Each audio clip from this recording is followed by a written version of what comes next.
moment SWAT team members first arrived at room 32135, the Mandalay Bay suite where Stephen Paddock had earlier fired countless rounds into a crowd of concert-goers below. I remember hearing some bullets skipping off the blacktop. And that was like a lot of that ricochet. Jaron Wilson was in that crowd, a survivor who still thinks about that night every day. While some understandably prefer to move on and move past the tragedy, Jaron is among those happy with the latest release of footage. He calls it an opportunity to learn and grow. What could we have done more? What could we have X, Y, and Z?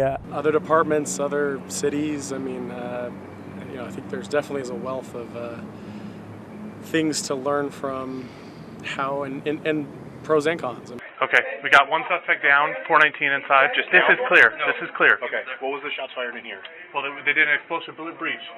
It was Levi? Okay, it was Levi. Everyone's good? Here we see SWAT officers relaying the information the suspect was no longer a threat. You can almost decipher a sense of relief. It was also at this time police realized there were cameras set up inside. And this appears to be cameras. Only a small portion of the evidence that will soon be made public, but in some ways, according to retired Metro Detective Phil Ramos, the most important. This was a primary focus of the attack on this shooter, and I think that was probably the most compelling video that we'll probably see. Compelling and hopefully useful for Jaron and others who still have many questions. Could we have saved a few more lives?